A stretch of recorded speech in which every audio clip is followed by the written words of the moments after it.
Hello, my name is Dr. Michael Mack. I'm one of the ophthalmology residents here at the University of Calgary, and today we're going over the simulation level for cataract D, Capsulorhexis, white cataract, and high capsular tension lens with weak zonules. So this level focuses on the creation of the Rhexis. First, fill the AC with an air bubble, and then fill in the Trypan blue dye. BSS is used to wash out the Trypan blue dye, and then we have to introduce a generous level of viscoelastic. So you should try to at least put in half the syringe on the top right aspect of the screen in the simulator. Afterwards, we're going to use our forceps to pinch and try to create a small tear in the anterior capsule. Using small movements, we want to pull on the anterior capsule to create a flap and then start our Rhexis. We're going to propagate our Rhexis in the traditional fashion, centered around the Purkinje image, and try to make it as circular as possible. Notice that the lens moves very easily because of the low zonular tension. And let's go through this one more time. I like to have a little bit of a higher magnification, fill in the air bubble, and then afterwards fill in the Trypan blue dye.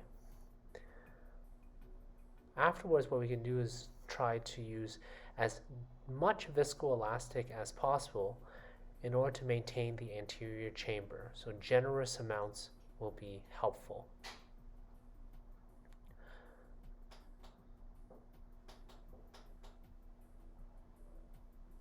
Afterwards, we use our forceps, we pinch, and then we create a small tear in the anterior capsule that's been stained. We want to propagate that tear into a flap, and then we're going to use the flap to create our Rhexis. Try to use grasps and re-grasp as much as possible to make your Rhexis as round as possible, noting that there is a low zonular tension, so the lens will move around when you're actually pulling on it.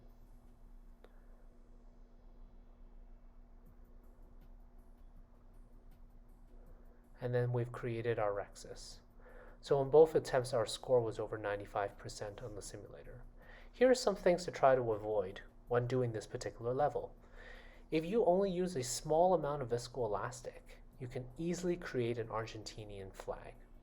And this is what I'm doing deliberately in this particular example.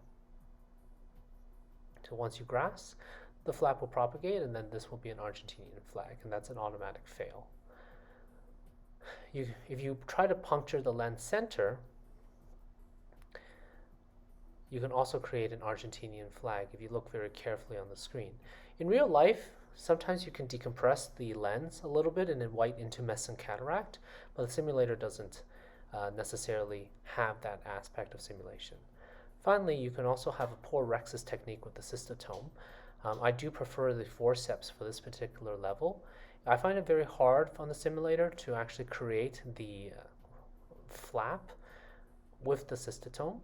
Perhaps in more skilled hands, that would be possible.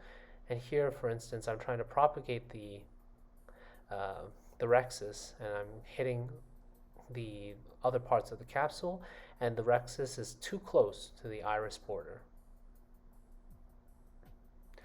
And then this is not a clean or good Rhexis at all. Try to make a smaller Rhexis in this particular level for a better score.